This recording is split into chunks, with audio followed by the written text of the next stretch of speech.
Málo kto chápe, že najväčší vplyv na človeka majú veci, ktoré si nevyberá. Vaše mesto, vaša ulica, vaša rodina.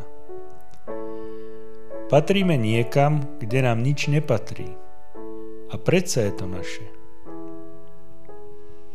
Naše mesto, ktoré objavujeme ako deti, dobývame ako dospievajúci, meníme ako dospelí a na ktoré v starobe spomíname. Miesto, ktoré budujeme a ono buduje nás.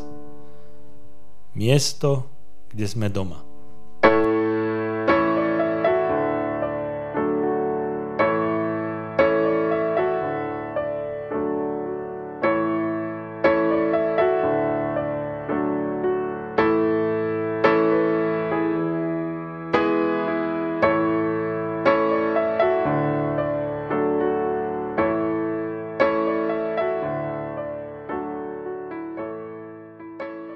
Som Leopoldovčanka Terézia Kavuliaková.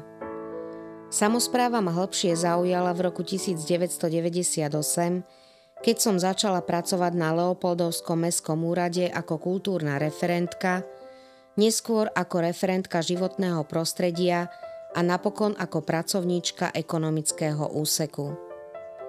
Dnes som zamestnaná ako ekonomka na obecnom úrade v Bojničkách a 2 roky pôsobím ako hlavná kontrolórka obce Červeník.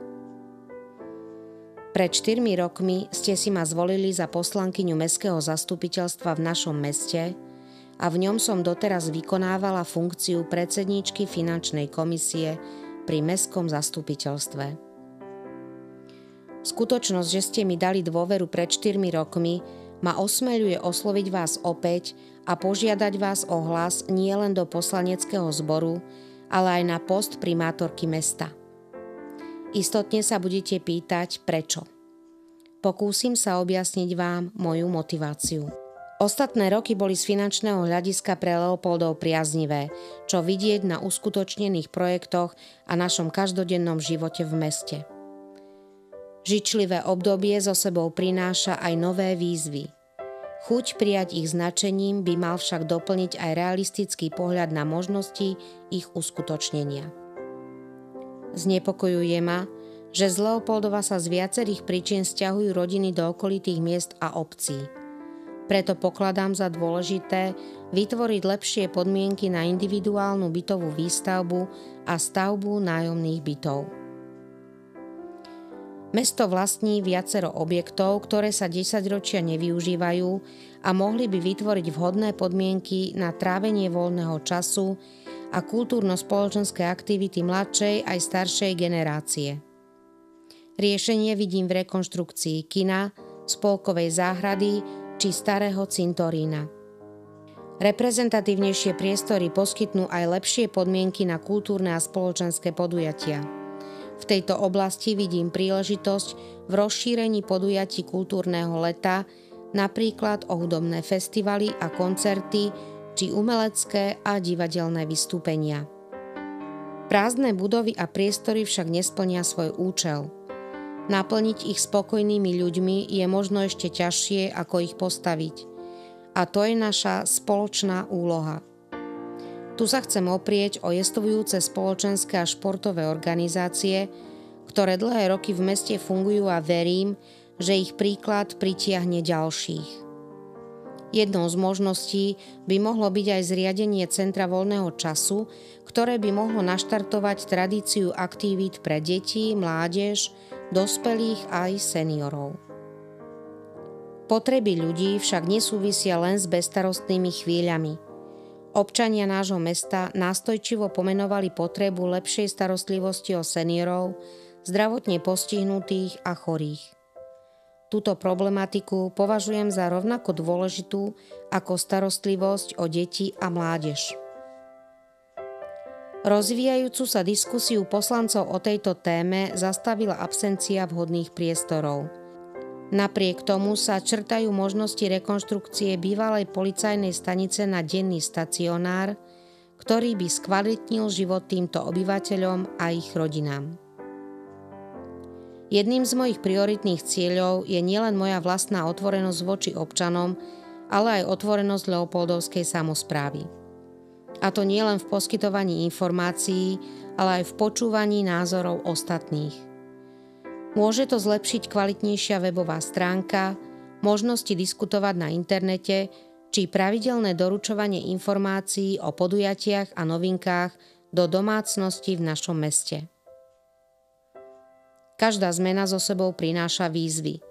Ak je však postavená na dobrých základoch, môže urýchliť napredovanie.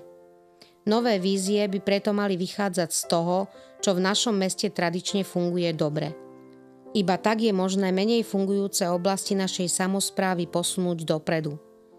Naplniť všetky plány je nesmierne náročné a bez podpory poslancov mestského zastupiteľstva, ale aj občanov, je každá vízia iba víziou. Čo sa týka kandidatúry pani Kavuliakovej, tak túto kandidatúru vnímam pozitívne. A dokonca až tak pozitívne, že ja osobne ju budem voliť, pretože si myslím, že má skúsenosti zo samosprávy, skúsenosti ako kontrolór v meste Červeníku a podľa mňa má aj osobnostné predpoklady na túto funkciu. Má vlastný názor, vie počúvať, vie byť aj kritická, takže ako osobne ju budem odporúčať a voliť. A čo sa týka plánov a úloh do ďalšieho volebného obdobia, nebude to ľahké pre žiadneho ďalšieho primátora, ktorý príde, pretože ho čakajú veľké výzvy. Jedna z nich je vlastne prerábka mestského úradu, ktorá môže byť veľkou pichou pre mesto Leopoldov, ale môže to byť aj čiernou dierou na peniaze. Tak na to bude treba dávať veľký pozor. Netreba zabúdať na seniorov, netreba zabúdať na rodiny s mladými deťmi, detské ihriska, pokračovať v čistení ulic, budovaní nových ulic a celkovo vdýchnúť do mestu Leopoldov taký nový dých, aby to mesto stále napredovalo, aby nezastalo a pokračovať v tom, čo vlastne sa robí posledných 8 rokov. Pani Kavuliakovú poznám už v podstate celých 8 rokov, ako som primátorom. A od tej doby stále sa mi javí ako šikovná pracovnička, ktorá si svoju robotu robí naozaj poctivo, dobre a odborne. Navyše teraz ju poznám ako poslankyňu, ktorá vždy počas zasadania mestského zastupiteľstva, keď niečo hovorí, keď niečo oznamuje, keď niečo rieši, tak to má aj hlavu, aj petu a má to svoju logiku.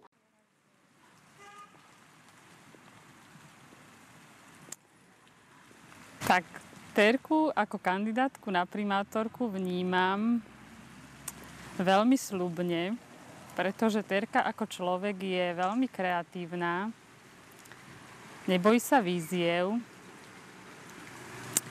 je milá, ochotná, myslím si, že má taký nadhľad nad vecou, aj prehľad, veľa skúseností, čo sa týka samosprávy a nielen toho. A ako človek je veľmi empatická. Takže Tereza, jedine Tereza. Čiže Terku ako kandidátku vnímam ja veľmi pozitívne z toho dôvodu, že to je mladý človek a v predchádzajúci starostovia boli nehovorím, že starí ľudia, ale starší ľudia a určite nám bude vekovo bližšie, čo sa týka aj myšlienok, aj nápadov. A hlavne sa mi na Terke ľúbi aj to, že je veľmi pozitívny človek. Kedykoľvek sa s ňou stretnem, tak vždy má úsmev na tvári, vždy má takú dobrú energiu, ktorá sa potom prenáša určite aj na ostatných ľudí a určite aj nám, keď ju stretnem. Takže tam je to úplne v pohode. Kandidatúru vnímam ako správne rozhodnutie, veď Terka Kavuliaková má veľa skúseností nielen ako pracovníčka mestského úradu, ale aj ako poslankyňa mestského zastupiteľstva, čiže jej odborné vedomosti určite sú na veľkej výške. Okrem toho si myslím, že morálne spĺňa všetky kritériá a bude to veľmi dobrá primátorka Leopoldova. Tak s Terkou spolupracujem už dlhé roky, prakticky od roku 1994 sme spolupracovali v rade školy, v rade rodičov. Potom sme sa spolu znova stretli na mestskom úrade ako poslanci. Spolupracuje sa mi veľmi dobre s ňou. Zatiaľ sme ešte nemali žiadne problémy ani výmeny názorov medzi sebou. Na to, že ju by som chcel aj podporiť v tom, že Terka ako osoba v Leopoldove už čosi vykonala.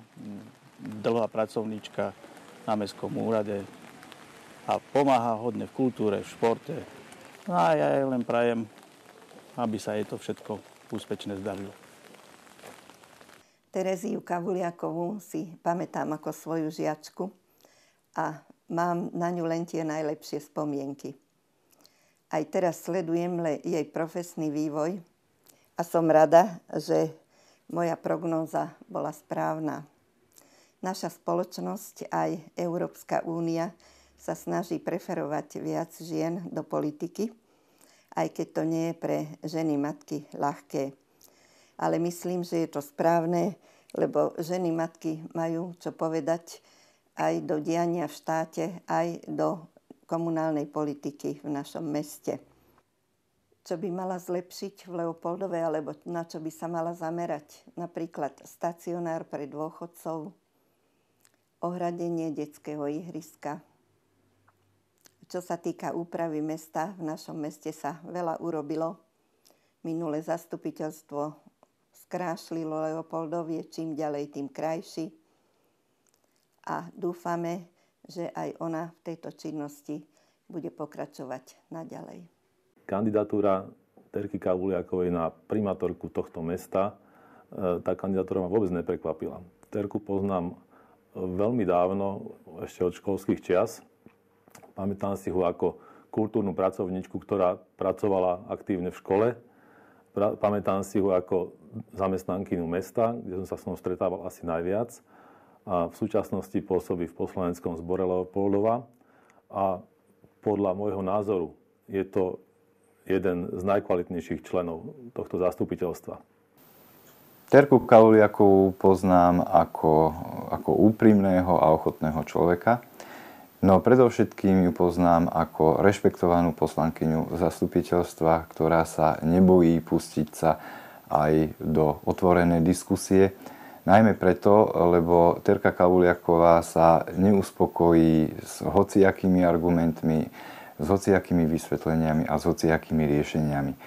Preto patrí práve medzi tých poslancov zastupiteľstva, ktorí dokážu presadiť svoj názor práve argumentmi a konkrétnymi návrhmi a konkrétnymi riešeniami. Práve preto si myslím, že kandidatúra Terky Kavuliakovej je len úplne prirodzeným, ba dokonca až žiaducím a žiadaným vyústením je doterajšieho vývoja. Je veľa vecí, ktoré sa nám podarilo uskutočniť, dosť takých, ktoré sa riešia a sú a budú aj také, s ktorými sa budeme pasovať ešte dlho. To je realita.